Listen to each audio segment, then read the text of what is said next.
दूसरे द्वितीय भाग मंगलाचरण उसका। शुक्ल ध्यान प्रचंडाग्नि संदग्धाखिल कर्मकम वर्धमानं जिनं नत्वा पश्चिमं तीर्थनायकं बालानां हितबुद्ध्याहं प्रेरितोद्यतागमं करोमि वर्णनं किंचित कर्मणां हतशर्मणाम्। सरस्वती नमस्तुभ्यं वरदे कामरूपिणी विद्यारंभं करिष्यामि सिद्धिर्भवतु मे सदा।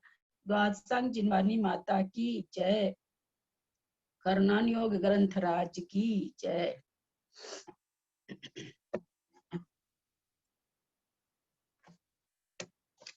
पिछले स्वाध्याय का दो चार चिंतन आया मन में, अपने लोग उसको करें। पहले साधन गुण स्थान का एक जघन्य समय, एक जघन्य काल एक समय, उत्कृष्ट काल छह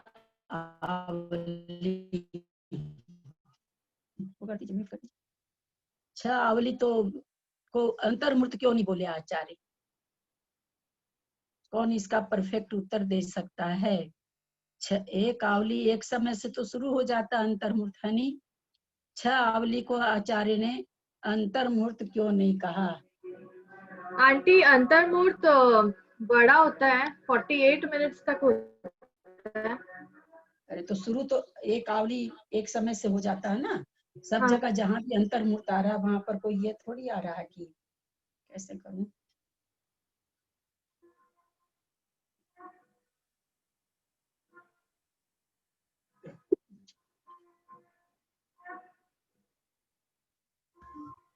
एक समय कम होता है अंतर्मूर्त, इसलिए 48 मिनट में एक समय कम होता है, इसलिए एक आवली एक समय से जहाँ कुछ वर्णन आता है वहाँ आचार्य अंतर्मूर्त बोल देते हैं। 48 मिनट में एक समय कम अंतर्मूर्त। एक आवली एक समय के बाद अंतर्मूर्त चालू हो जाता है। तो एक आवली एक समय के बाद जो समय लगता है उसको अंतर्मूर्त कहा जाता है। यहाँ छह आवली को अंतर्मुहूर्त क्यों नहीं बोले जबकि ये अंतर्मुहूर्त है? क्योंकि उसके बाद वह मिथ्यात्व में आ जाएगा जीव।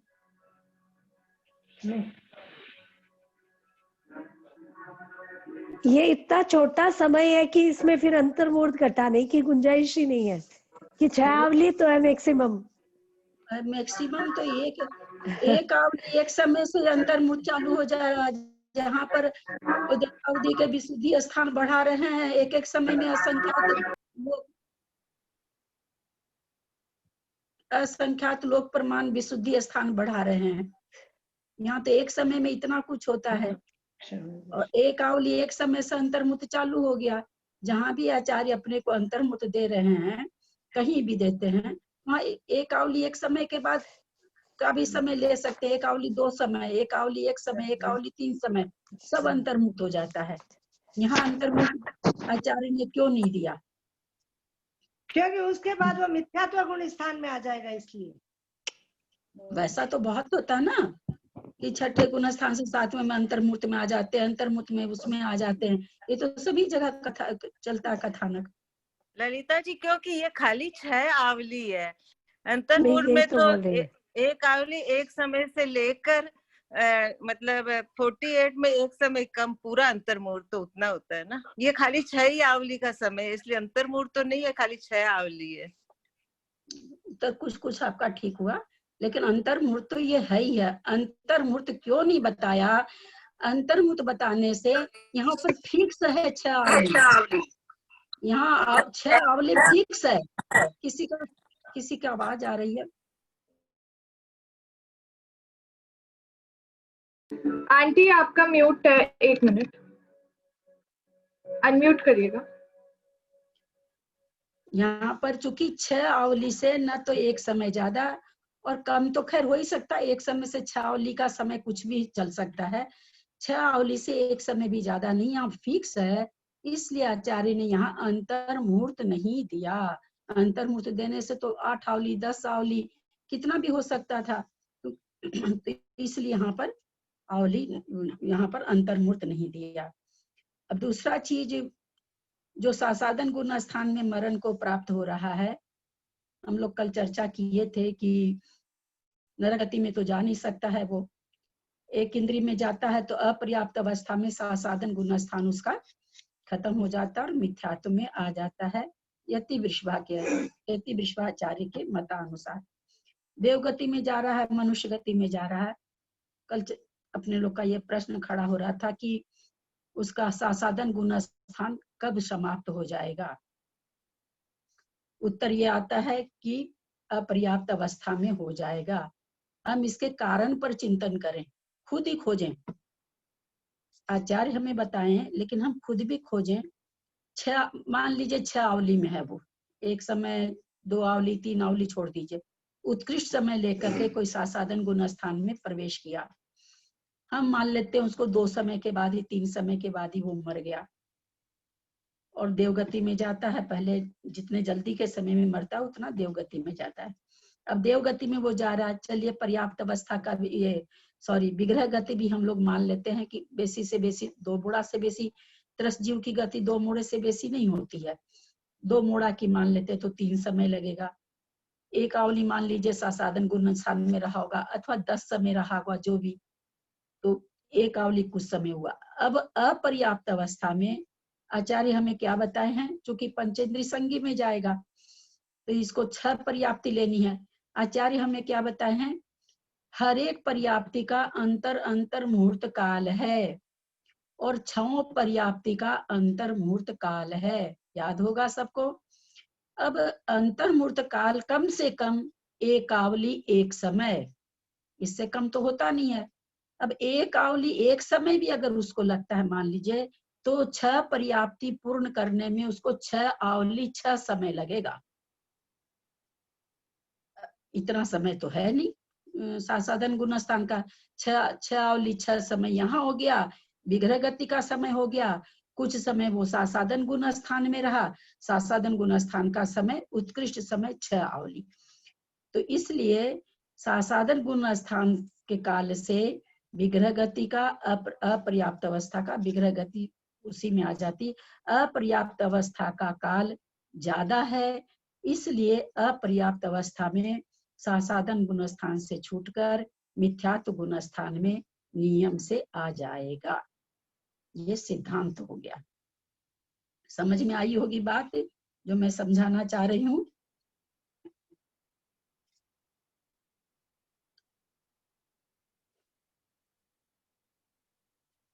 मन पर्याय ज्ञान के लिए कहा गया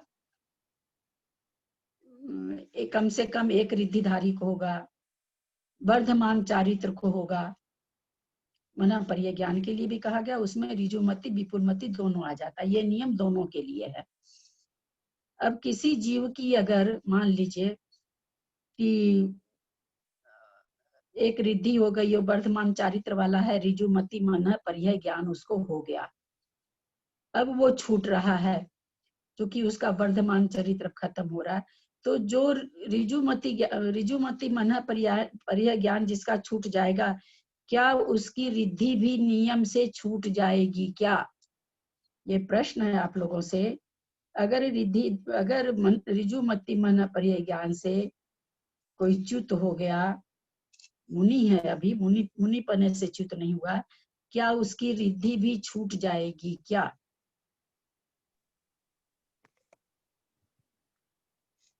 नहीं छूटेगी, नहीं छूटेगी। ज्ञान होता है, लेकिन ज्ञान होने से रिद्धि का कोई मतलब नहीं कि ज्ञान होगा तो रिद्धि होगी। रिद्धि होने से ज्ञान होता है, ये है सिद्धांत। लेकिन ज्ञान होने से रिद्धि के होना जरूरी है, जरूरी नहीं, इसलिए रिद्धि छूटेगी नहीं। ज्ञान छूट गया अगर तो रिद्धि नहीं छूटेगी। हाँ, रिद्धि छूटी भी, विशुद्धि स्थान और उसने कम कर लिया क्योंकि प्रतिपाती है ऋजुमति। तो लेकिन ऐसा नहीं है कि ऋजुमति से छूटा तो क्या नाम, ऋजुमति मन पर्याय ज्ञान छूटा तो रिद्धि छूट गई, वो कारण नहीं बनेगा। और विशुद्धि स्थान से नीचे आ गया और नीचे के गुण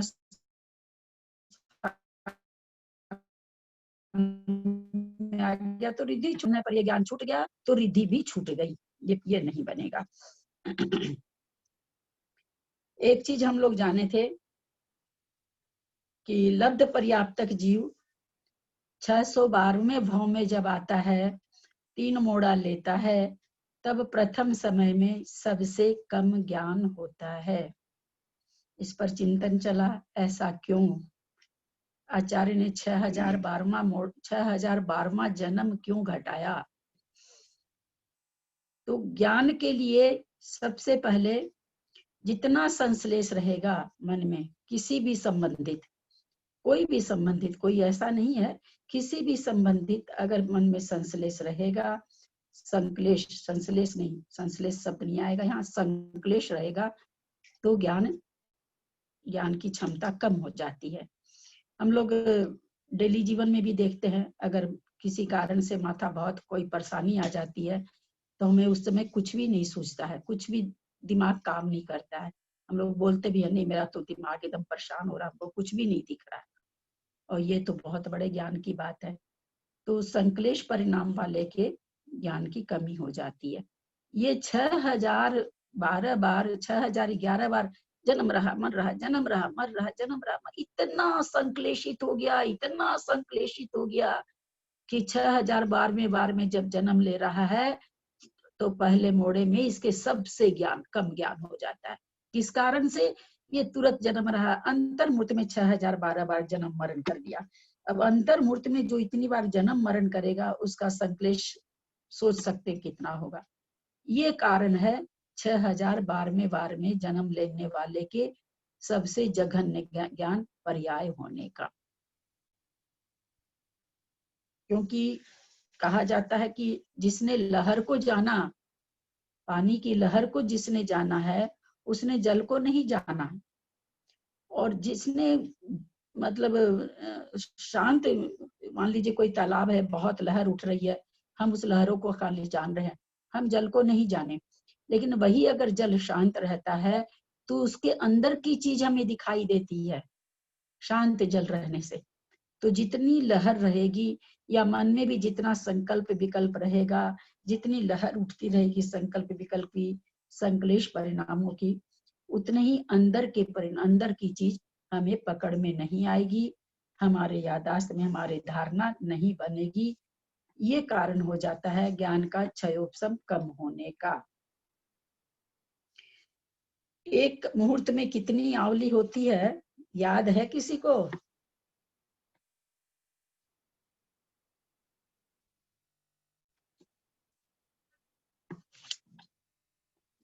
याद है किसी को?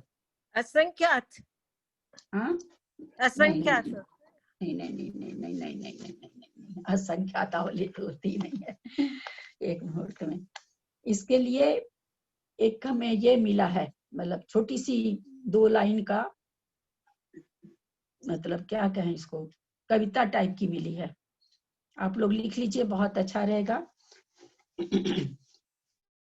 1,67,77,216 आवली होती है। चलिए संख्या याद रखने में मुश्किल होती है। 3 साता 2 आगला, 3 साता माने 3 7, उसके बाद 2 आगला, उसके बाद 2, 3 साता 2 आगला, 3 साता 2 आगला, आगल पाछल 16 बोल, आगल पाछल 16 बोल।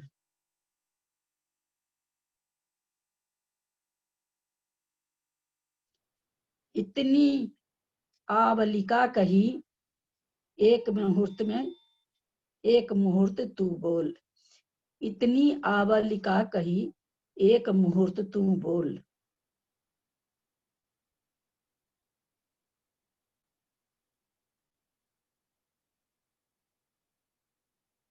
क्या मतलब? 3 7 लिखिए, उसके आगे 2 लिखें, फिर कहते उसके आगे भी 16 लिखे, उसके पीछे भी 16 लिखे।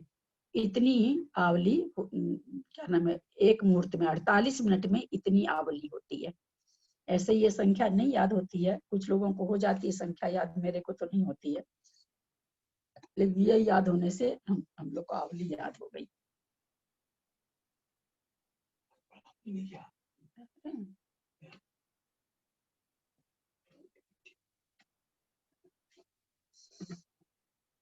आंटी एक बार नंबर बोलिएगा ना, 16 ऐसे। हाँ,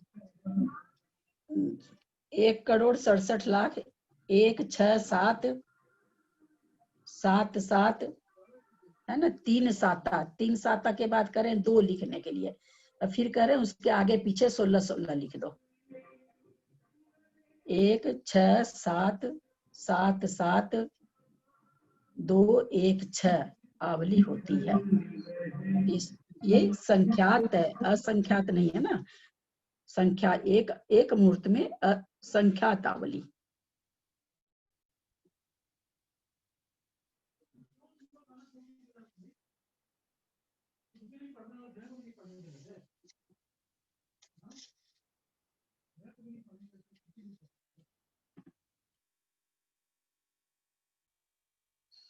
चलें आगे,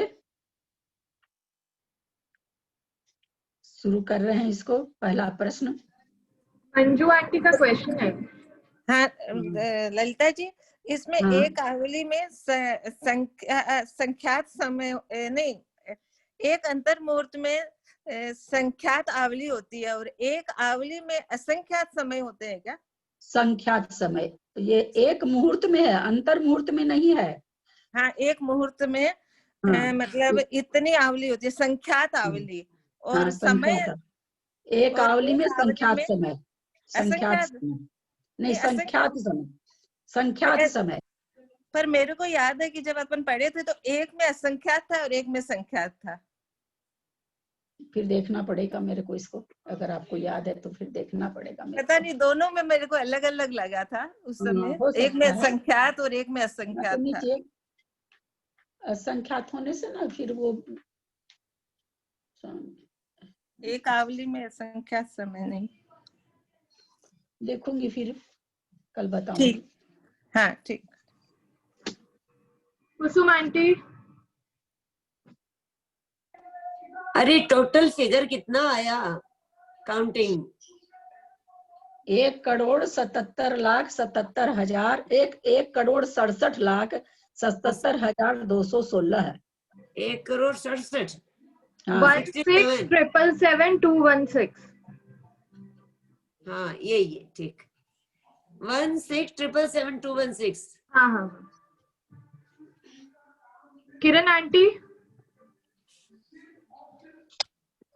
ललिता जी, ये जो लिखा है आप 2 आगला और 3 साता, इसका आगला का क्या आप बोले? 2 क्या बोले? नहीं, 3 साता कह रहे हैं, 3 7 लिखिए, फिर उसके बाद 37 लिखिए।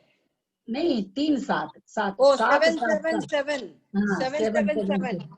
हाँ, और फिर उसके बाद क्या है, 2, मतलब उसके बाद क्या था, 2 आगला। हाँ, फिर उसके अगला माने उसके आगे 2 लिखिए।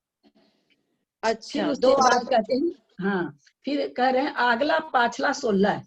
फिर अच्छा, इस संख्या आगला एक ही बार लिखना है क्या? आगला एक ही बार, 2 आगला। हाँ, 2 एक बार पाछला। लिखना है। 3 7 लिख के 2 लिख दिए। अब हाँ। कह रहे हैं कि आगे और पीछे 16 16 लिख दीजिए। अच्छा, फिर 16, इधर 16 और उधर 16। हाँ, नहीं, 777 के आगे 16 की, फिर 116 16 7 7 के आगे पहले 2, हाँ फिर हाँ। 16 और 7 7 के पहले भी 16 है। अगला पाछला 16 माने आगे भी अच्छा, हम 16। समझ गए। फिर 7 7 के पास फिर इधर भी 16, इधर भी 16, स्टार्टिंग हाँ, में फिर हाँ, 16, फिर इधर 16। तो ये ऐसे जल्दी भी याद हो जाएगा। हाँ, मेरे को काउंटिंग याद नहीं होती। हाँ, याद हो जाएगा ये आसानी से। मेरे को मिला तो मैं लिखी, मैं कि सबको लिखा दूंगी। ऐसे तो याद नहीं होती है संख्या, हमको तो नहीं होती याद। तो ये ऐसे हुई ना काउंटिंग। ललिता जी, जय जिनेंद्र। 7 7 7 2। ललिता जी, जय जिनेंद्र। हाँ, हाँ, ये बोलिए। इसमें गोल का मतलब क्या है? 16 गोल और 2 गोल। हाँ, ये आपने जो लिखा है 3 साता 2 अगला आगल पाचल 16 गोल। तो ये हाँ, गोल का मतलब क्या है यहाँ? यहाँ बोल माने ऐसे वो तो चूंकि इसको बोलिए। दोहा बनाया बोलिए। दोहा बनाया गया इसलिए बोल लिख दे कि भाई बोलिए। इतनी आंवले का एक मुहूर्त में होती है, तुम बोलो माने जानो जो भी कह लीजिए। यहाँ बोलो का कोई विशेष अर्थ नहीं है, कोई विशेष अर्थ वही है 3 साता 2 आगला आगल पाछल 16 बोल, बस भले आगे पीछे 16 बोलो तो एक आवली में एक गोल है, मतलब मुहूर्त में इतनी आवली हो जाएगी। गोल है शब्द, गोल नहीं। गोल का मतलब इतना बोलो, 3 सात के बाद गोल, 2 अच्छा बोलो, गोल है, वो फिर आगे गोल भी लिखा था 16 इसके बोलो, लिए पीछे भी 16 बोलो। मैंने बोल लिखा था हाँ, इसके लिए लिखा था नहीं तो बोल। अच्छा, उधर की भाषा है ये, कि मतलब हमको लगता है राजस्थानी वो भाषा। शायद जेटी अंकल ने गोल लिख लिया था। गोल गोल। लिख लिया क्या? हाँ नहीं गोल नहीं, बोल। हाँ हाँ हाँ, अब वो समझ गए। हाँ, बोल। चले हाँ आंटी। मंगलाचरण बोल ली ना मैं। हाँ। कर्म किसे कहते हैं? कर्म कार्मन वर्गणा रूप उन पुद्गल परमाणुओं को कहते हैं जो जीव के राग आदि विकारी भावों का निमित्त पाकर कर्म रूप हो जाते हैं। क्या कह रहे हैं? कार्मन वर्गणा रूप उन पुद्गल परमाणुओं को कहते हैं जो जीव के राग आदि विकारी भावों का निमित्त पाकर कर्म रूप हो जाते हैं। यानी कर्म किसको कहते हैं? जो जीव के विकारी भावों से कार्मान वर्गनाएं कर्म रूप जब हो जाती हैं, आचार्य कहते हैं उसको कर्म कहते हैं। पहले तो वो कार्मान वर्गना है, लेकिन जब आत्मा के विकारी भाव होते हैं, राग द्वेष आदि होते हैं, राग आदि विकार, उससे उनमें कर्म पना आ जाता है, तो वो कर्म हो जाते हैं। मैं इसका मंगलाचरण का अर्थ बता दूं क्या पहले, फिर वो बाद में लोग कहेंगे। देखूं, लिख लो इसको। हाँ, अर्थ को लिख लीजिए, सब कोई अर्थ कर देती हूँ पहले मंगलाचरण का। देखूं, करके देखूं। शुक्ल ध्यान प्रचंड अग्नि, शुक्ल ध्यान रूपी प्रचंड अग्नि, शुक्ल ध्यान रूपी प्रचंड अग्नि, संदग्धा खिल कर्मकम, संधि विच्छेद है इसमें, संधि विच्छेद ऊपर पहले वाले में है हनी, प्रचंड प्लस अग्नि। दूसरे में क्या है? संदग्ध प्लस अखिल, अखिल कर्मकम, कर्मकम द्वितीय विभक्ति है, कर्म शब्द का द्वितीय है। अखिल कर्मकम, संपूर्ण कर्मों को संदग्ध जला दिया। क्या करे? शुक्ल ध्यान रूपी प्रचंड अग्नि से संपूर्ण कर्मों को संदग्ध कर दिए, जला दिया। वर्धमानम जिनम नत्वा, उस वर्धमान जिनेन्द्र को, जिनम को, वर्धमान जिनेन्द्र को नत्वा नमस्कार करके, पश्चिमम तीर्थ नायकम, वो कैसे हैं वर्धमान जिन? सबसे बाद के तीर्थ नायक हैं, तीर्थ करता हैं, तीर्थ के नायक हैं। तीर्थ के नायक को, पश्चिमम तीर्थ नायकम, जो सबसे अंत के तीर्थ नायक हैं, उन वर्धमान जिनको नमस्कार करके क्या किया उन्होंने? कह रहे हैं शुक्ल ध्यान प्रचंडाग्नि, शुक्ल ध्यान रूपी प्रचंड अग्नि से संपूर्ण कर्मों को जला दिया। और क्या है? पश्चिमम तीर्थ नायकम, सबसे अंतिम तीर्थंकर को, तीर्थंकर वर्धमान जिनको नत्वा नमस्कार करके। बाला नाम हित बुद्ध्या हम, बाला नाम षष्ठी का बहुवचन है। अज्ञानियों के लिए, बाल के लिए, बाल बोध के लिए, जो ज्ञान में कम होते हैं उनको बाल कहा जाता है। तो कहते हैं बाल के लिए, अर्थात मतलब अज्ञानियों का, के लिए नहीं होगा, अज्ञानियों का। हित बुद्धिया अहम, हित की बुद्धि से, बुद्धिया तृतीया का एक वचन है। हित की अहम माने आचार्य अपने के लिए कह रहे हैं कि मैं अज्ञानियों की हित की बुद्धि के लिए, मैं अज्ञानियों की हित की बुद्धि के लिए, बुद्धि से, सॉरी बुद्धिया से तृतीया है, से होगा, अज्ञानियों की हित की बुद्धि से मैं प्रेरित हो जाएगा यहाँ, प्रेरित प्लस अद्य, प्रेरित होकर, अज्ञानी की हित की बुद्धि से प्रेरित होकर मैं अद्य यथा आगमम, अद्य माने अब, यथा माने जिस प्रकार, आगमम आगम को करोमि वर्णन करता हूँ, किंचित माने थोड़ा, कर्मणाम हर्त सर्मणाम, किस लिए करता हूँ, बोला कर्मों का, यहाँ भी षष्ठी है, कर्मणाम, कर्मों का हत माने नाश करने के लिए, और शर्म नाम भी षष्ठी का बहुवचन है, और सुख को पाने के लिए, सुख के प्राप्ति के लिए, इसलिए ये वर्णन कर रहा हूँ, तो कर्म को नाश करके और सुख मिल जाए, इसके लिए ये मैं वर्णन कर रहा हूँ। दूसरा प्रश्न ले रहे हैं, कार्मन वर्गणा किसे कहते हैं? कार्मन वर्गणा पुद्गल द्रव्य की वह जाति है जिसमें कर्म रूप परिणमन करने की योग्यता है। ये कार्मन वर्गणा के परमाणु समस्त लोक में व्याप्त हैं और जीव के प्रत्येक प्रदेश के साथ संलग्न हैं। जब जीव में राग देश आदि विकारी भाव होते हैं, तब कार्मन वर्गणा के परमाणु कर्म रूप हो जाते हैं और उनमें स्थिति तथा फल देने की शक्ति उत्पन्न हो जाती है। यही बंध कहलाता है। राजवार्तिक में क्या कह रहे हैं? राजवार्तिक में कहा भी है, प्रत्येक आत्मा के प्रत्येक प्रदेश पर ज्ञान वर्णादि कर्मों के अनंतानंत प्रदेश हैं। फिर एक एक कर्म प्रदेश पर, आत्मा के प्रदेश पर कितने हैं? अनंत अनंत कर्म है, अनंतानंत, जो हम लोगों ने 8वें अध्याय में जाना भी है। तत्वार्थ सूत्र के 8वें अध्याय का लास्ट सूत्र के एक सूत्र के पहले तो कहते हैं प्रत्येक प्रदेश पर कितने कर्म हैं? 7 कर्म के, तो बोलते हैं अनंतानंत प्रदेश हैं एक एक आत्मा के प्रदेश पर। फिर एक एक कर्म प्रदेश पर, क्योंकि ये कर्म रूप परिवर्तित हैं, अब कहते हैं कर्म रूप प्रदेश पर औदारिक आदि शरीरों के अनंतानंत प्रदेश हैं, उसके ऊपर फिर औदारिक शरीर के अनंतानंत प्रदेश हैं। फिर एक एक शरीर संबंधी प्रदेश पर अनंतानंत विश्रोपचय हैं, जो गीले गुड़ पर रेत आदि के संचय के समान स्थित हैं। वही चीज आ गई कि पहले तो आत्मा के प्रदेशों पर ज्ञान वर्ण आदि कर्म है, फिर उस पर 9 कर्म लगे हुए हैं, उस 9 कर्म के एक एक प्रदेश पर अनंतानंत विश्रोपचय होकर के कार्मन वर्गना पड़ी है। कर्म बंध कब से चला आ रहा है? जिस प्रकार खान में रहने वाले सुवर्ण कणों के साथ किट्ट कालिमा का संबंध अनादि से है, उसी प्रकार जीव के साथ कर्मों का संबंध अनादि काल से चला आ रहा है। किट्ट कालिमा जिसमें स्वर्ण होता है, उस मिट्टी के लिए कहा जा रहा है। कर्म दिखाई नहीं देते, फिर इसका अस्तित्व कैसे जाना जाए?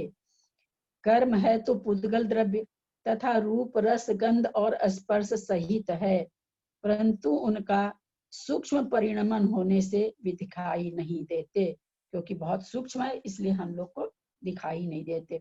फिर भी जीवों की ज्ञानी अज्ञानी, दरिद्रता सघनता, सबलता और निर्बलता आदि विषम दशाओं को देखकर कर्मों का अनुमान किया जाता है। अनेक जीवों को देखने की जरूरत ही नहीं है। एक माँ के 4 बेटे होते हैं, चारों तरह के होते हैं, सब तरह से 4 तरह के होते हैं। एक ही माँ बाप से पैदा हुए हैं, एक ही घर का खाना खाएं, एक ही माँ का हाथ का खाना खा रहे हैं, सारी चीज एक है, लेकिन फिर भी समझ में आता है कि सबका अपना अपना कर्म अलग है।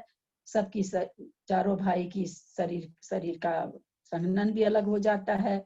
चारों भाई का रुपया पैसा की जो अमीरी गरीबी होती है वो भी आगे पीछे हो जाती है।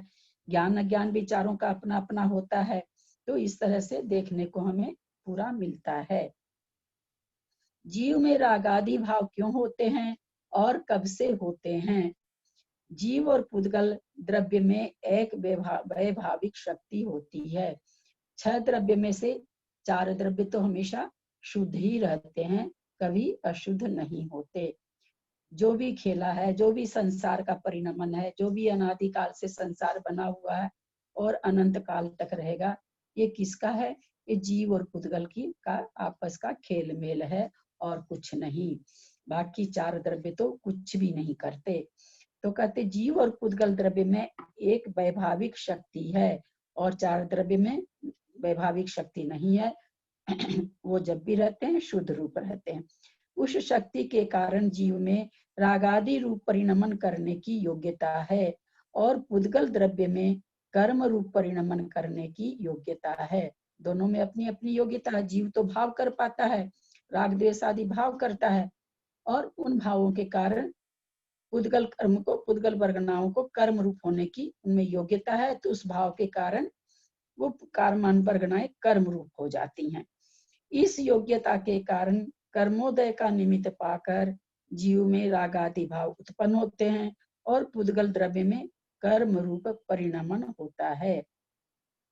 जीव का यह रागादि रूप परिणमन अनादि काल से चला आ रहा है और पुद्गल द्रव्य का कर्म रूप परिणमन भी अनादि काल से चला आ रहा है। जीव के रागादि भावों का उपादान कारण जीव स्वयं है। अपने उपादान कारण, अपना उपादान कारण जीव स्वयं है और पुद्गल के कर्म रूप परिणमन उपादान का कारण पुद्गल स्वयं है। ऐसा नहीं है कि उसको आत्मा के प्रदेश जाके आत्मा के परिणाम उसमें घुस करके कुछ करते हैं, क्योंकि उनमें परिणमन होने की योग्यता है, इसलिए वो परिणमित होते हैं। जीव तो निमित्त कारण है, उपादान कारण तो वो स्वयं ही है। उसी तरह जीव में जो भाव राग द्वेष होता है तो जीव का उपादान कारण अपना है, निमित्त कारण तो कुछ भी हो, उपादान कारण ये जीव का स्वयं का है। जीव के रागादि भावों का निमित्त पाकर चारित्र मोह कर्म की उदय अवस्था है और कर्म का निमित्त कारण जीव का रागादि भाव है। रागादि भाव के कारण चारित्र मोह आदि कर्म उदय में आता है और कर्म का निमित्त पा करके जीव का रागादि भाव होता है। और कर्म में परस्पर निमित्त नैमित्तिक भाव होने पर भी एक द्रव्य दूसरे द्रव्य रूप परिणमन नहीं करता, जबकि परिणमन होने के निमित्त नैमित्तिक है। आत्मा और कर्म का निमित्त नैमित्तिक संबंध होने पर भी क्या करें, कभी भी कर्म आत्मा रूप नहीं होता है और कभी भी आत्मा कर्म रूप नहीं होती है। अनादिकाल से दोनों एक साथ एक क्षेत्रावगाह हो रखे हैं, जहाँ आत्मा के प्रदेश हैं वहीं कर्म के प्रदेश हैं, लेकिन फिर भी आज तक जीव न कर्म रूप हुआ और न कर्म जीव रूप हुआ। अर्थात जीव सदा जीव रहता है और पुद्गल सदा पुद्गल रहता है, परंतु इन दोनों का संश्लेषात्मक संयोग संबंध होने के कारण संसारी दशा में ये अलग अलग नहीं होते हैं। हम लोग का ये सब बहुत अच्छी तरह से जाना हुआ है। जीव और कर्म का संबंध अनादि से होने पर भी क्या कभी छूटता है या नहीं? प्रश्न संख्या 6। जीव और कर्म का संबंध अनादि अनंत, अनादि शांत और सादि शांत के भेद से 3 प्रकार का है। जीव और कर्म का संबंध अनादि अनंत, अनादि शांत और सादि शांत के भेद से 3 प्रकार का होता है।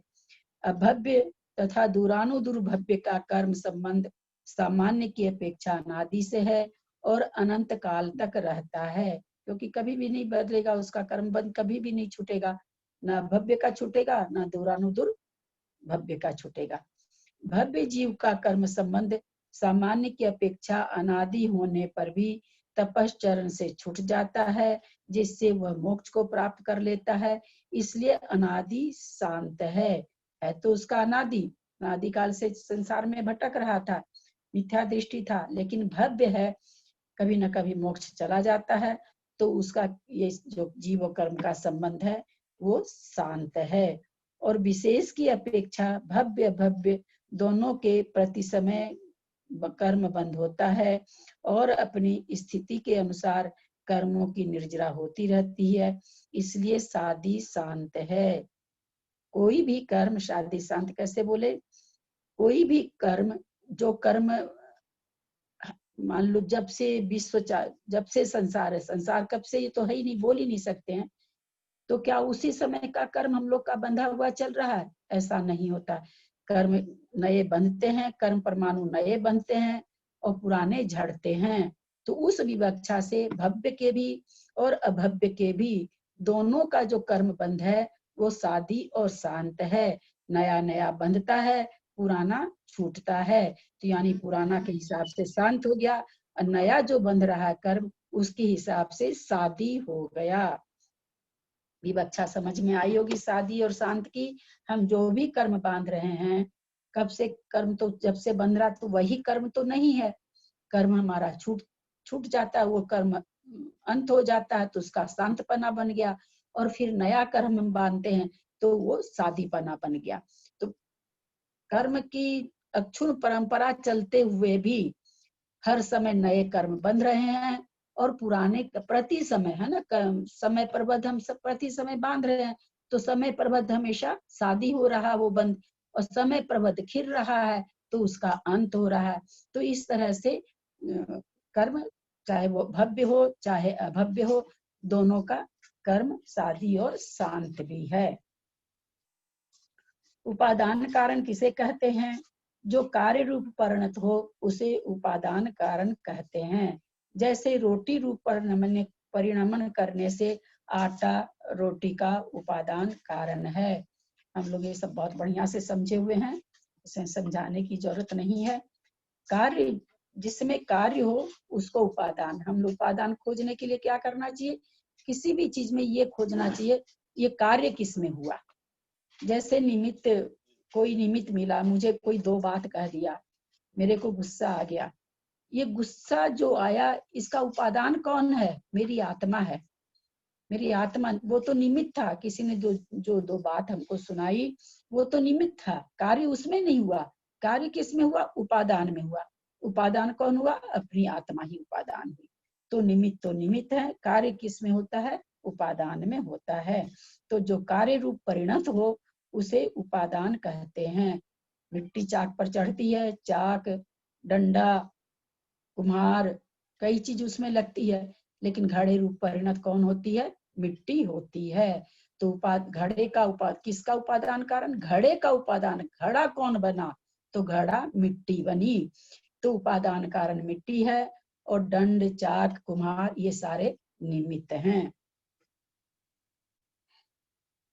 निमित्त कारण किसे कहते हैं? जो उपादान को कार्य रूप परिणमन कराने में सहायक हो उसे निमित्त कारण कहते हैं। जैसे आटा के रोटी रूप परिणमन करने में अग्नि, पानी, चकला, बेलन तथा बनाने वाला व्यक्ति। निमित्त कारण के दो भेद हैं। निमित्त कारण के कितने भेद हैं? निमित्त कारण के दो भेद हैं, अंतरंग निमित्त और बहिरंग निमित्त। इसमें दो ही बताएंगे का। निमित्त तो बहुत तरह के होते हैं, बलाधान निमित्त, उदासीन निमित्त। देखें इसमें क्या क्या बता रहे हैं। अंतरंग निमित्त किसे कहते हैं? जिसके होने पर उपादान में कार्य रूप परिणमन नियम से होता है उसे अंतरंग निमित्त कहते हैं। जिसके होने पर उपादान में कार्य रूप परिणमन नियम से हो उसको यहाँ पर अंतरंग निमित्त कहे बता रहे हैं। जैसे भव्य जीव के मिथ्यात्व, सम्यक प्रकृति और अनंतानुबंधी क्रोध, मान, माया, लोभ का उपशम, क्षय या क्षयोपशम होने से सम्यक दर्शन नियम से प्रकट होता है। तो ये जो अनंतानुबंधी का और सम्यक प्रकृति का, सम्यक मिथ्यात्व प्रकृति का और मिथ्यात्व प्रकृति का जो क्षय उपशम हुआ, ये सम्यक दर्शन निमित्त होने के लिए अंतरंग कारण कहलाए। अगर होगा इन लोग का क्षय और उपशम तो नियम से सम्यक दर्शन होगा। तो जिस निमित्त के होने से उपादान में कार्य नियम से हो जाए वहां यहाँ पर उसे अंतरंग निमित्त बताया गया। बहिरंग निमित्त किसे कहते हैं? जो अंतरंग निमित्त का सहकारी हो उसे बहिरंग निमित्त कहते हैं। जैसे सम्यक दर्शन की उत्पत्ति में सदगुरुओं का उपदेश, जिनेंद्र बिंब का दर्शन आदि। बहिरंग निमित्त के मिलने पर कार्य की सिद्धि अनिवार्य रूप से हो यह नियम नहीं है। क्योंकि हम लोग तो बहुत गुरु का उपदेश सुन रहे हैं, कौन हम लोग में से कौन जाके दीक्षा ले रहा है, तो कोई जरूरी, तो यहाँ पर वही कह रहे हैं कि कोई जरूरी नहीं है, अंतरंग कारण से तो उपादान में कार्य होके ही रहेगा, बहिरंग कारण से हो भी सकता है, नहीं भी हो सकता है, परंतु अंतरंग निमित्त के मिलने पर कार्य की सिद्धि नियम से होती है। अंतरंग निमित्त के मिलने पर बहिरंग निमित्त कुछ भी हो सकता है। अंतरंग निमित्त मिलाने के लिए बहिरंग निमित्त का मिलाना आवश्यक है या नहीं?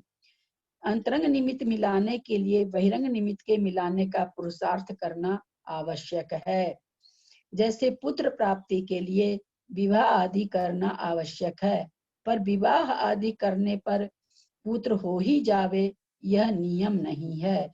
इतना अवश्य है, अंतरंग निमित्त की अनुकूलता मिलने पर पुत्र की उत्पत्ति होने में विवाह आदि बाह्य निमित्त का मिलना आवश्यक है। क्या ही कहना चाह रहे हैं कि अंतरंग निमित्त के लिए अंतरंग निमित्त होगा तो उपादान में कार्य होगा, पहली चीज ये पकड़ाए। बहिरंग निमित्त के लिए उन्होंने कहा कि कार्य हो भी सकता है, नहीं भी हो सकता है। फिर जब कहा गया अंतरंग निमित्त के लिए क्या बहिरंग निमित्त का मिलाना आवश्यक है, तो ये कह रहे हैं कि हाँ, अंतरंग निमित्त के लिए बहिरंग निमित्त मिलाना आवश्यक है। अब किसी के काल लब्धि आ गई है सम्यक प्राप्ति की, बहिरंग निमित्त का अपने उदाहरण समझ रहे हैं, लेकिन अब जिद करके कोई मिथ्यात्व में रचा बसा रहे तो काल लब्धि तो आके चली जाएगी। काल लब्धि कोई पुकार के तो आती नहीं है कि मैं आ गई हूँ तुम काम कर लो, लेकिन काल लब्धि भी आ गई और वो बाहर से पुरुषार्थ भी कर रहा था, गुरु की देशना सुन रहा था, स्वाध्याय कर रहा था, भगवान का पूजन अर्चन कर रहा था, बाहर से भी वो पुरुषार्थ लगा रहा था और अंदर से अंतरंग निमित्त भी हो गया, तो कार्य हो जाता है। समर्थ कारण किसे कहते हैं? उपादान और निमित्त की अनुकूलता को समर्थ कारण कहते हैं। कार्य की सिद्धि न केवल उपादान कारण से होती है और न केवल निमित्त कारण से, दोनों की अनुकूलता रूप समर्थ कारण से होती है। एक द्रव्य दूसरे द्रव्य का उपादान कारण नहीं हो सकता, पर निमित्त कारण अवश्य होता है। मैंने बहुत साल 20 साल पहले पढ़ा था, बलाधान कारण, जो बलपूर्वक कार्य को करा ही दे, ऐसा भी आया था, बलाधान निमित्त करके आया था। मैं समर्थ कारण कुछ उसी हिसाब से है, समर्थ कारण भी उसी को कहेंगे। तो इस तरह से, और अपने लोग उदासीन निमित्त जानते ही हैं कि धर्म द्रव्य वगैरह सब उदासीन निमित्त है, जो चलना चाहता चलाए, जो नहीं चलना चाहता उसको ठहराए। उदासीन है वो कुछ भी मतलब ऐसा नहीं है कि अपनी तरफ से कहते हैं कि नहीं तुम चलो, प्रेरित करते हो, ऐसा नहीं है, तो वहां पर उदासीन निमित्त घटा। तो इस तरह से आचार्य ने यहाँ पर अंतरंग निमित्त, बहिरंग निमित्त और समर्थ निमित्त या समर्थ कारण हम सबको बताए। भव्य किसे कहते हैं? जिस जीव में सम्यक दर्शन, सम्यक ज्ञान, सम्यक चारित्र प्राप्त करने की योग्यता हो, उसे भव्य कहते हैं। भव्य जीव ही मोक्ष का पात्र होता है, परंतु मोक्ष प्राप्त हो चुकने के बाद उसमें भव्यत्व भाव नहीं रहता है। हम लोग इस चीज को जान चुके हैं कि भव्यत्वपना वहीं तक घटता है जब तक सिद्ध नहीं बनता है। सिद्ध बनने 14वें गुण स्थान तक भव्यत्वपना है। जैसे ही सिद्ध बन जाते हैं तो अच्छाई भाव पाए जाते हैं 9, लेकिन पारिणामिक भाव में भव्यत्व अभव्यत्व तो रहेगा ही नहीं, भव्यत्व है, लेकिन भव्यत्वपना भी खत्म हो जाता है, केवल जीवत्वपना पारिणामिक भाव वहां पाया जाता है। क्या सब भव्य जीव मोक्ष प्राप्त कर सकते हैं?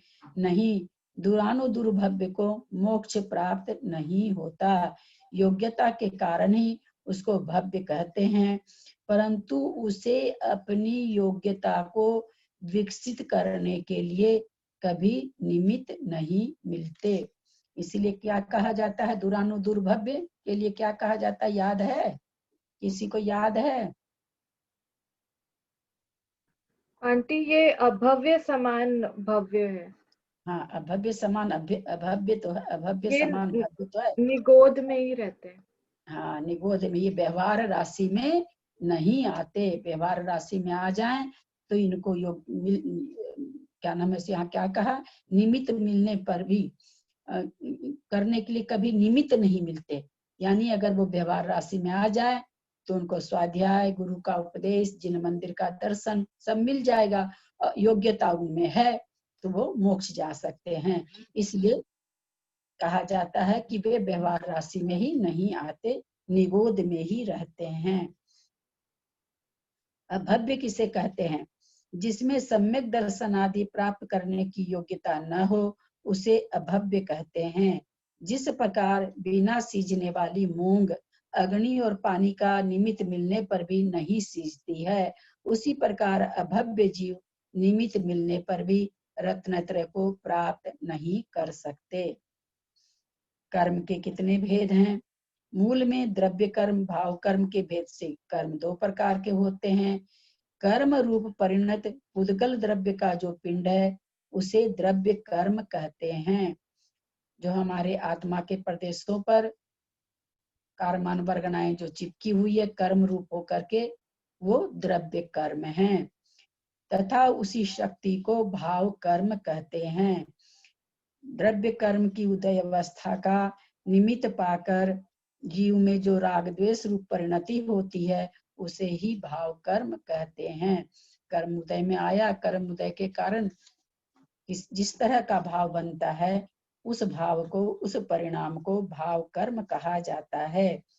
द्रव्य कर्म के घाती और अघाती के भेद से दो भेद होते हैं। पहले बताया द्रव्य कर्म, भाव कर्म, अब बता रहे हैं घाती कर्म और अघाती कर्म। घाती कर्म किसे कहते हैं और उसके कितने भेद हैं?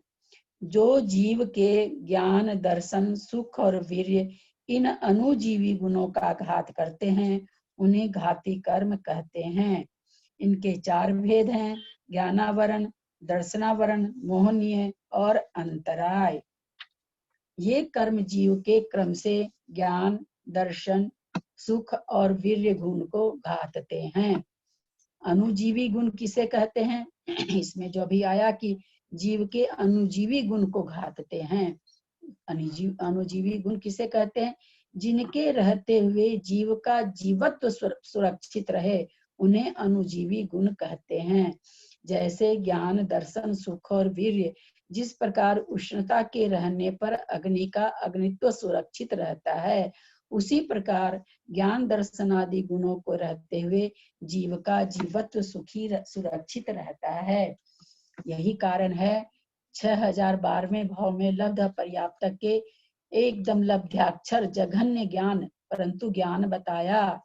अगर वहां से ज्ञान दर्शन हटा देते हैं तो वो जड़ हो जाएगा, क्योंकि जीव का जीवपना कब है? जब उसमें ज्ञान दर्शन है।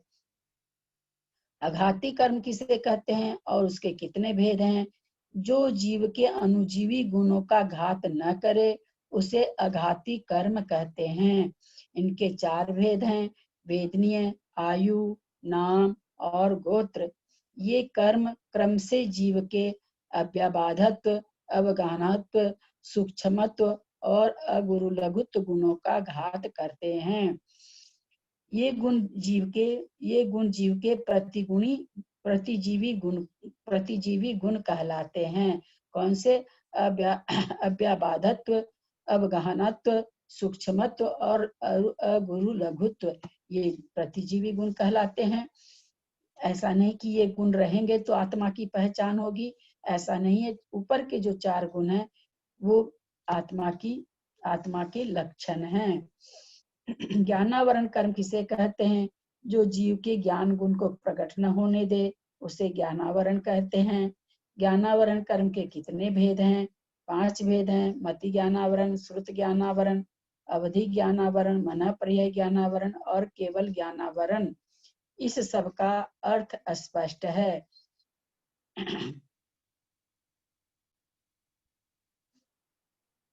जो मति ज्ञानावरण, श्रुत ज्ञानावरण, अवधि ज्ञानावरण, मन पर्याय ज्ञानावरण चूंकि जीव कांड में आ चुका है इसलिए यहाँ पर उन्होंने विश्लेषण नहीं किया। दर्शनावरण कर्म किसे कहते हैं? जिसके उदय से जीव का दर्शन सामान्य प्रतिभास गुण प्रकट न हो उसे दर्शनावरण कहते हैं। सामान्य प्रतिभास, सामान्य अवलोकन, प्रतिभास का मतलब अवलोकन, सामान्य अवलोकन जो नहीं होने देता है उसको दर्शनावरण कहते हैं। दर्शनावरण कर्म के कितने भेद हैं? 9 हैं। चक्षु दर्शनावरण, अचक्षु दर्शनावरण, अवधि दर्शनावरण, केवल दर्शनावरण, निद्रा, निद्रा निद्रा, प्रचला, प्रचला प्रचला और अस्तान गृद्धि। चक्षु दर्शनावरण किसे कहते हैं? जो चक्षु इंद्रिय से होने वाले ज्ञान के पूर्ववर्ती सामान्य प्रतिभास को प्रकट न होने दे उसे चक्षु दर्शनावरण कहते हैं। जैसे आंख के सामने कोई चीज आई, आंख की दृष्टि बहुत कमजोर है, एक बित्ता की चीज हमको दिखाई देती है, वो चीज 1 मीटर पर है, हमको दिखाई नहीं देगी क्यों? हमारा चक्षु का आवरण उतना ज्यादा, चक्षु का क्षयोपशम उतना ज्यादा नहीं है, आवरण कर्म है। तो इस तरह से कहते हैं जो सामान्य अवलोकन न होने दे उसे चक्षु दर्शनावरण कहते हैं। अचक्षु दर्शनावरण किसे कहते हैं? जो चक्षु इंद्रिय के सिवाय शेष इंद्रियों तथा मन से होने वाले ज्ञान के पूर्ववर्ती सामान्य प्रतिभास को प्रकट न होने दे उसे अचक्षु दर्शनावरण कहते हैं। ठंडी ठंडी हवा के लगी हाथ को, पता ही नहीं चला कि ठंडी थी कि गर्म थी, क्योंकि मेरे स्किन में इतनी क्षयोपशम ही नहीं है जो ठंडा और गर्म पकड़ सके, हमको कुछ पता ही नहीं चला। वहीं दूसरा कोई बैठा है, उसका क्षयोपशम बहुत ज्यादा है, अभी आके उसके जरा सा टच भी नहीं की है, करेगी लेकिन उसके पहले वो जान लिया कि हवा ठंडी बह रही है। इस तरह से नाक का भी किसी को गंध कितनी रहती, किसी को बहुत गंध आती, किसी को नहीं आती है। कान से तो हम लोग देखते ही हैं, मशीन लगती है कान में, किसी को सुनता, कम सुनता, किसी को जैसा आवरण रहता है वैसा काम होता है। अवधि दर्शनावरण किसे कहते हैं? जो अवधि ज्ञान के पहले होने वाले सामान्य प्रतिभास को प्रकट न होने दे उसे अवधि दर्शनावरण कहते हैं। केवल दर्शनावरण किसे कहते हैं? जो केवल ज्ञान के साथ होने वाले सब में देखिए क्या आया? पहले, है ना? जैसे अवधि ज्ञान में क्या आया? अवधि ज्ञान के पहले। केवल दर्शन में क्या आ गया? जो केवल ज्ञान के साथ, यहाँ साथ आ गया, क्योंकि उनका युगपत होता है। दर्शन और ज्ञान केवल ज्ञानी का युगपत होता है। जो केवल ज्ञान के साथ होने वाले सामान्य प्रतिभास को प्रकट न होने दे उसे केवल दर्शनावरण कहते हैं। अभी तो बहुत हल्का हल्का बहुत अच्छा लग रहा होगा जो प्रकृति आई। ज्ञान और दर्शन किसे कहते हैं तथा उनके कितने भेद हैं? यह घट है, यह पट है, पट माने कपड़ा, घट माने घड़ा, यह घट है, यह पट है। इस प्रकार की विशेषता को लिए हुए जो जानता है उसे ज्ञान कहते हैं। यह घट है और यह पट है। जितने भी धर्म हैं, चाहे वो सांख्य है चाहे बौद्ध है, सब जगह घट पट ही आता है, तीसरा कोई उदाहरण नहीं आता। घट और पट, पता नहीं क्यों हमको और दूसरा उदाहरण नहीं, घट और पट ही आता सब में। इस प्रकार की विशेषता को लिए हुए जो जानता है उसे ज्ञान कहते हैं। इसके 5 भेद हैं: मति ज्ञान, श्रुति ज्ञान, अवधि ज्ञान, मन पर्यय ज्ञान और केवल ज्ञान। जो पदार्थ को विकल्प रूप सामान्य रूप से जानता है उसे दर्शन कहते हैं। सामान्य प्रतिभास, केवल देखना भर।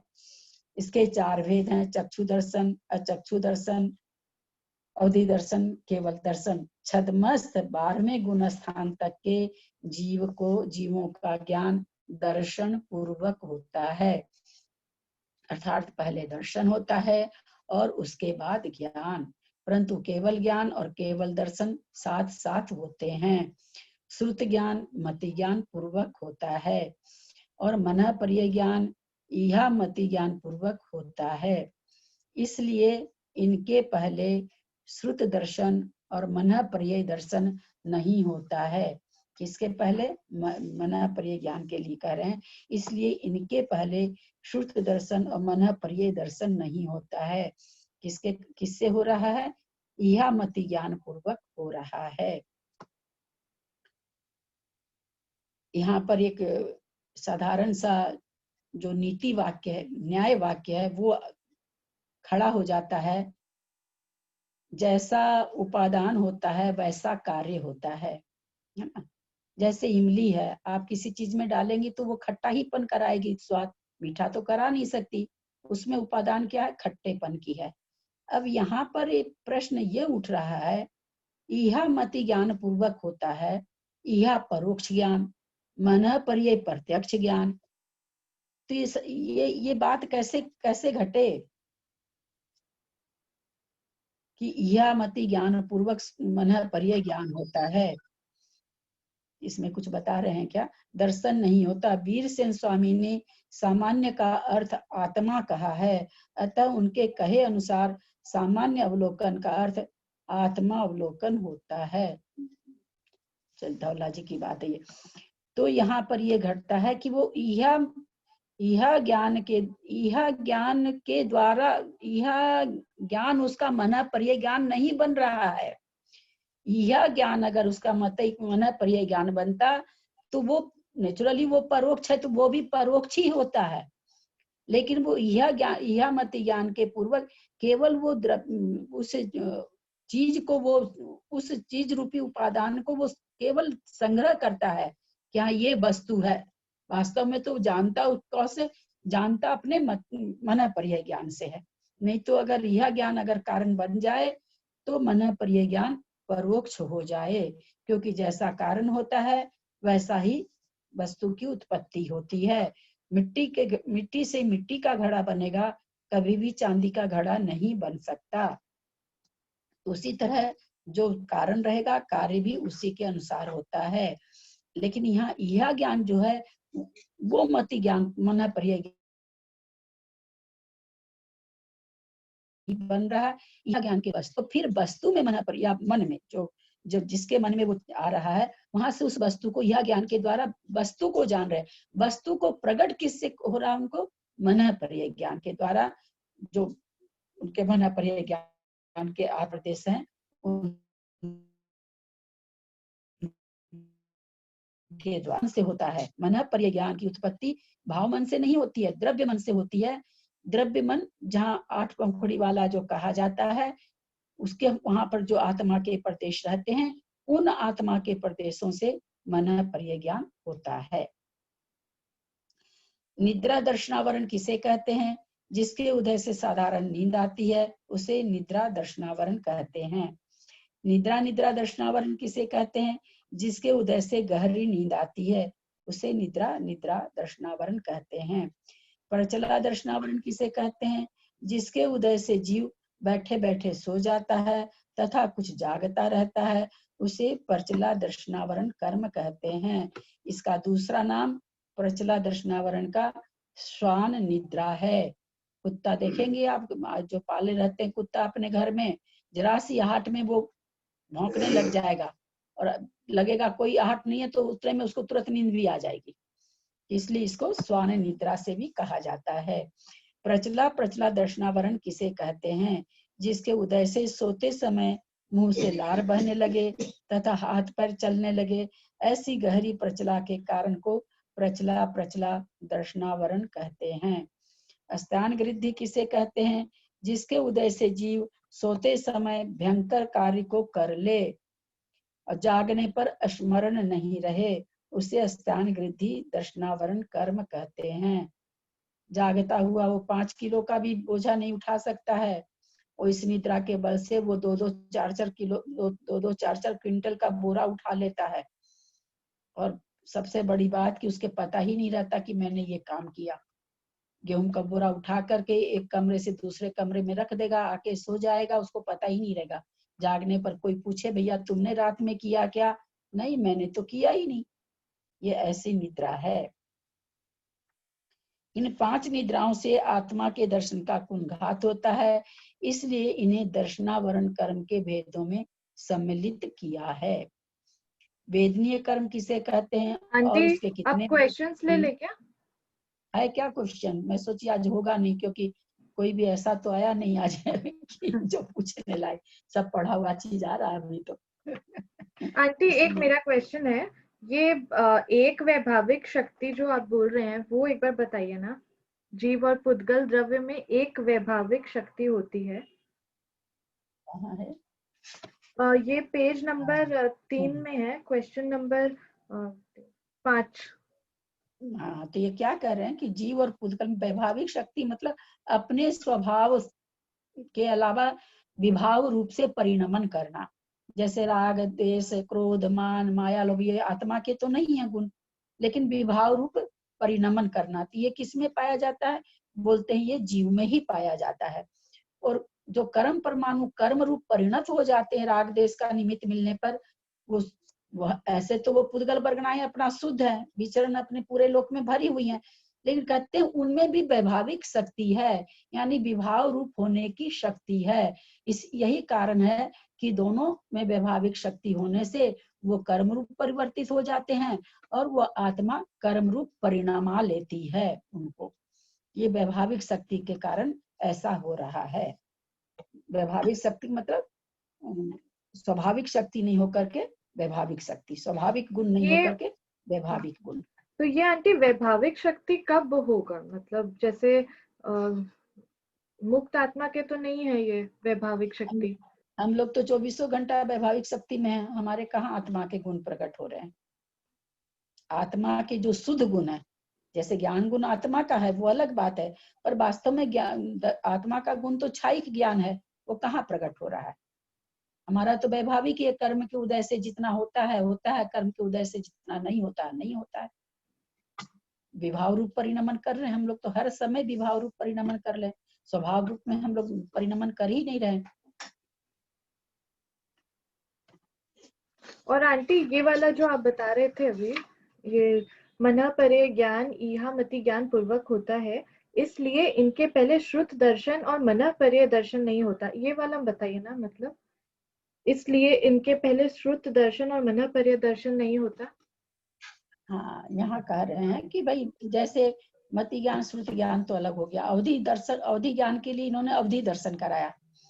तो यहाँ पर सवाल ये उठा कि आप अवधि ज्ञान के पहले अवधि दर्शन करा रहे हैं, तो मना परे ज्ञान फिर कैसे होता है? क्योंकि कोई निमित्त के बिना तो होगा नहीं। तब वो कह रहे हैं कि भाई मना परे ज्ञान यह मति ज्ञान पूर्वक होता है। यहाँ पर ये सवाल भी खड़ा किया गया राजवार्तिक वगैरह में कि आप यह ही क्यों कहते हो, अवग्रह क्यों नहीं कह देते हो, अथवा अवाय या धारणा क्यों नहीं कह देते हो। तो आचार्यों ने जवाब दिया कि अवग्रह से ज्यादा इस, जैसे मान लो कि तुम्हारे में क्वालिटी है बहुत बड़ी बड़ी इंग्लिश की बुक पढ़ने की, तो तुमको कोई B for banana, A for Apple वाला बुक थोड़ी तुम लोग लेके बैठोगे। तो ये अवग्रह से आगे का इनको विशुद्धि पहले से ही है। अब अवाय धारणा क्यों नहीं कह दिया? तो अवाय धारणा होने के बाद तो मना परे ज्ञान की जरूरत ही नहीं रहेगी, धारणा में ही वस्तु आ जाएगी, तो इसलिए अवाय धारणा भी नहीं कहा गया। यहाँ पर क्या है, यहाँ पर थोड़ा सा संशयात्मक रहता है, ये है कि ये है, ये है कि ये है, तब तो अपना ज्ञान लगाएंगे। तो यहाँ पर कहा गया कि मना परे ज्ञान यह मति ज्ञान पूर्वक होता है, इसके लिए कोई श्रुत दर्शन या मना परे दर्शन नहीं होता है। कोई कहते भाई श्रुत का दर्शन हो रहा है अतः मना परे दर्शन करके कुछ होता है, तो ऐसा कुछ नहीं होता है। मंजू आंटी। हाँ, ललिता जी, ये मेरे को ना कई बार ये आता है कि ये जो 5 है ना, निद्रा निद्रा निद्रा निद्रा प्रचला प्रचला प्रचला स्त्यान गिरदे, तो इनका जो क्रम है ना, तो सबसे बढ़िया निद्रा तो प्रचला होती है ना, तो प्रचला को पहले क्यों नहीं रखा? पहले निद्रा निद्रा निद्रा निद्रा निद्रा और प्रचला को बीच में रखा है, तो ऐसे क्यों किया इन लोगों ने? मतलब निद्रा का क्रम उन्होंने जो दिया है, मतलब ये जो है 5 का, तो उसके लिए मैं पूछ रही थी कि ऐसे क्रम में प्रचला सबसे बढ़िया मानते हैं ना। हाँ, वो तो खैर, और तो मैं आपको देख के बताऊंगी, लेकिन मुझे लगता है क्योंकि प्रचला को पहले रखते तो फिर इनको निद्रा निद्रा निद्रा को बीच में रखना पड़ता, क्योंकि प्रचला प्रचला ज्यादा खराब है। प्रचला प्रचला तो इन चारों में सबसे खराब प्रचला प्रचला है, तो वो एक जिसको कहते हैं ना सूत्र की सुंदरता, सूत्र बनाने वाले बहुत सारी चीज देखते हैं ना, भाई सूत्र में अवरोह नहीं आए, अवरुद्ध नहीं आए बोलने में, उसका जो बोलने का है ना वो बना रहे। तो एक तो वो भी कारण हो सकता है कि इस तरह से बोलने में ठीक हो रहा है, अवरुद्धपना नहीं आ रहा है। और कोई भी कारण हो सकता है, कहीं मिलेगा तो मैं आपको बताऊंगी। हाँ, क्योंकि मैं बहुत दिन पहले से सोचती थी कि निद्रा सबसे मतलब अच्छी है, पर बाद में पता चला कि प्रचला अच्छी है। मतलब तो मैंने कहा इसको लाइन से देने में इन लोगों ने ऐसे क्यों किया, हर एक बार जगह तो वो लाइन से ही देते क्रम से, क्योंकि मेरे को पहले लगता था कि निद्रा सबसे मतलब वो है, फिर बाद में पता चला कि नहीं प्रचला मतलब ठीक है, उससे बेटर।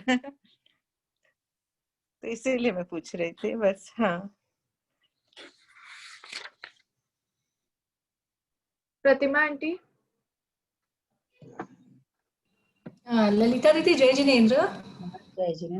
अभी जो क्वेश्चन आपने बताया वो बोल रहे हैं कि प्रचला अच्छी होती है, तो प्रचला किस तरह अच्छी हुई? क्योंकि उसके उदय से तो जीव बैठे बैठे सो जाता है, तो वो तो अच्छा नहीं है। एक्चुअली नींद ही अच्छी है ना, पहला जो निद्रा है, क्योंकि वो साधारण नींद है।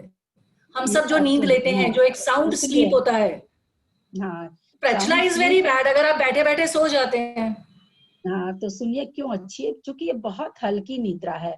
निद्रा में जाने का मतलब आत्मा का पूरा ढक जाना है ना, घातिया कर्म में आती है निद्रा, है ना, घातिया कर्म में आती है। तो अब मान लीजिए आप साउंड स्लीप सो गए, तो आपकी आत्मा तो पूरी तरह से सो गई, एकदम एकदम मृत बराबर समझ लीजिए हो गई। और इसमें क्या है, इतनी हल्की है कि आपका स्व संवेदन इसमें थोड़ा बना रहता है, जीवत्वपना का जो एक ठो चेतना, जिसको चेतना कहते हैं, चेतना इसमें बनी रहती है, थोड़ी सी हल्की सी।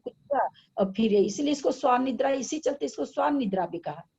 आज कुत्ता लोग क्यों पालते हैं, ये कुत्ता सोता हुआ भी जागता ही रहता है ना, तो जरा सी आहट होती है कि खड़ा होकर भौंकने लग जाता है, और फिर वो लगता है कोई नहीं है, तो देखिए उसको फिर तुरंत नींद आ जाएगी, लेकिन फिर तुरंत अगर आहट होती है तो फिर वो तुरंत खड़ा हो जाता है। तो क्या मतलब हुआ, उसकी चेतनता इतनी जागृत रहती है कि उसके ऊपर कोई हमला नहीं कर सकता है।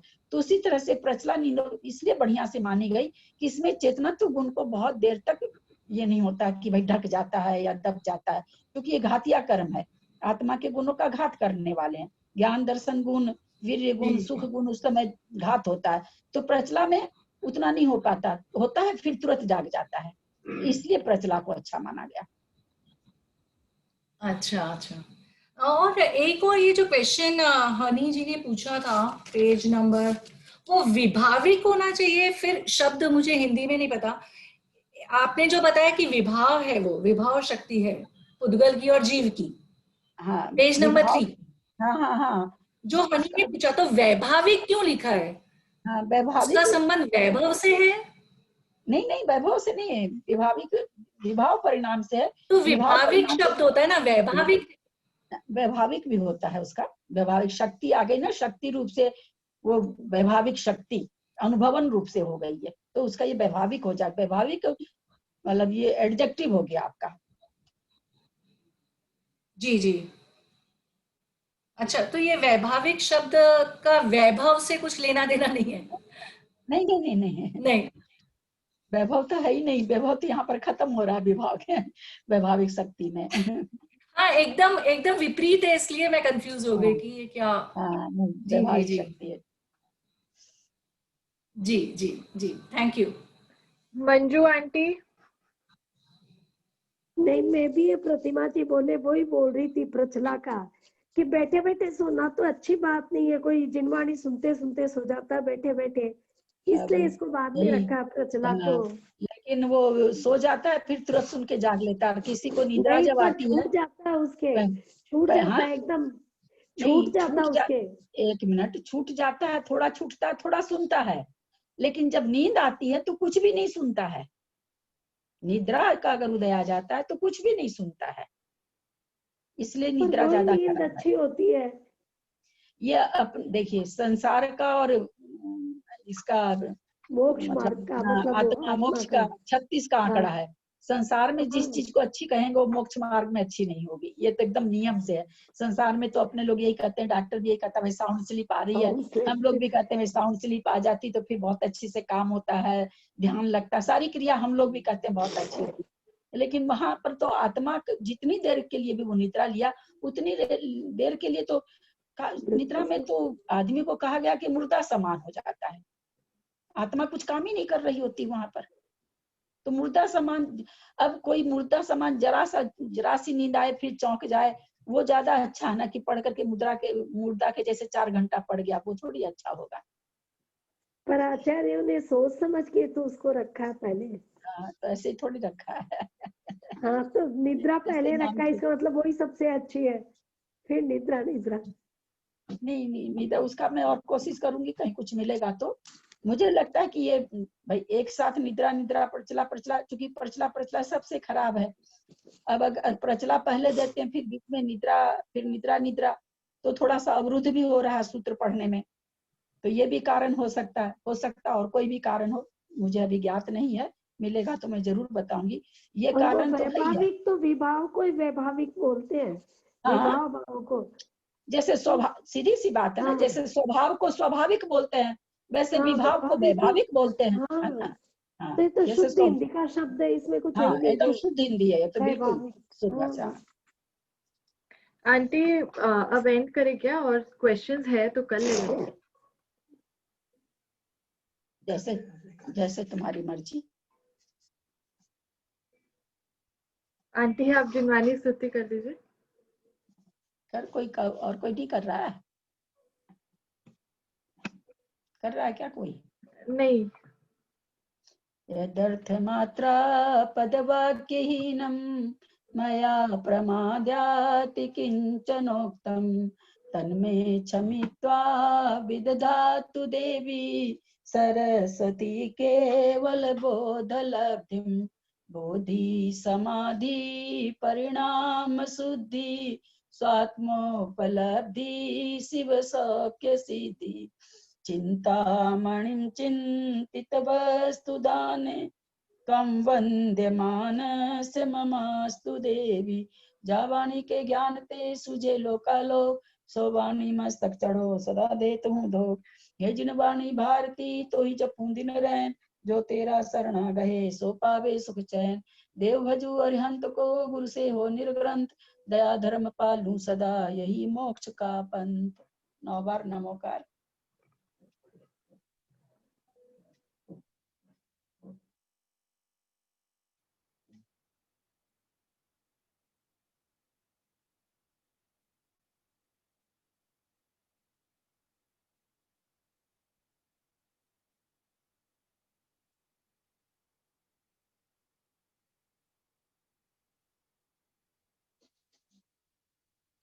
संग जिनवानी माता की जय। हीरामणि जी ने एक सूचना कही थी वो इसमें देने के लिए। कल दिन में 2 बजे कार्यक्रम है सम्यक वर्धिनी की तरफ से, आचार्य श्री क्या आचार्य पदारोहण दिवस क्या है उस पर, तो आप लोग को सबको बोले हैं देखने के लिए 2 बजे पारस चैनल पर। हाँ, सभी से जय जिनेंद्र। और 2 बजे है ना, वो सबको ही है ना, अपने जितने भी फैमिली के परिवार के सबके संबंधी हैं सबको इन्फॉर्म भी कर दे। और इनमें से बहुत जनों ने गाया भी है, तो बहुत सारे अपने इसका उनका भी सबका आएगा, सम्मान किया जाएगा। तो जरूर पारस चैनल पे प्रोग्राम आ रहा है, उसको जरूर देखें सब कोई। जय जिनेंद्र। ललिता जी दो। जय जिनेंद्र, सभी को जय जिनेंद्र।